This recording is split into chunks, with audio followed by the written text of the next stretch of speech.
Ce sera la 7e édition et cet événement, il faut presque le regarder à la fois comme un défibrillateur. C'est vraiment un événement qui a, ou comme une canette de Red Bull, quoi. C'est un événement qui a pour vocation à doper cette envie entrepreneuriale pour ceux qui se posent la question en tout cas.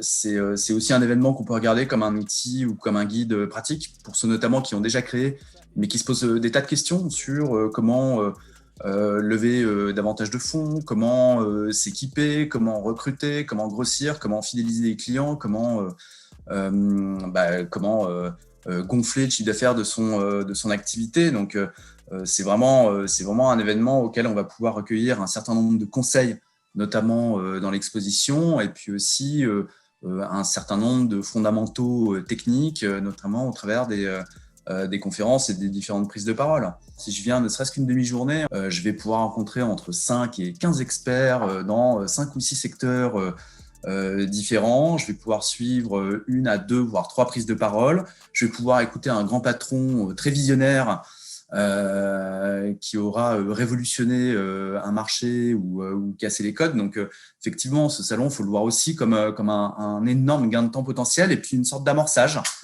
pas que financier. Hein. On peut repartir avec un prêt et un financement de ce salon, mais c'est aussi une certaine forme d'amorçage en matière de conseils. Si je viens rencontrer des avocats, des experts comptables, on peut poursuivre après, mais en tout cas, ça permet de faire le tour effectivement sur une journée.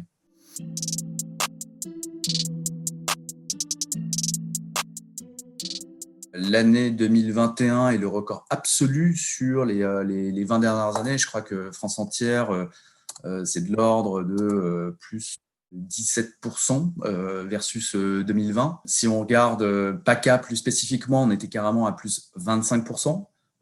Donc c'est vraiment typiquement la région Provence-Alpes-Côte d'Azur fait partie des 3 plus grosses régions françaises en matière d'entrepreneuriat. Ça fait partie des championnes. Et là, si on regarde juste les 6 ou 8 premiers mois sur l'année 2022, on enregistre encore une hausse par rapport à 2021. Alors, certes, plus modeste, hein, on est à plus 1, plus 1,5%, mais le plus 1, plus 1,5%, en réalité, là, fin août, on est quasiment à plus 75 000 créations d'entreprises sur PACA. Donc, c'est énorme. Une grosse partie de ces créations d'entreprises se font sous le régime de la micro-entreprise et de l'indépendant. Ce régime-là, il a d'énormes vertus parce qu'il a simplifié beaucoup de choses, notamment en matière d'accès à la création d'entreprise. Il a aussi pour vocation à permettre à certains d'entre eux de basculer vers des formes de création d'entreprise plus classiques, de façon à pouvoir tendre vers un chiffre d'affaires déplafonné et se développer et idéalement embaucher.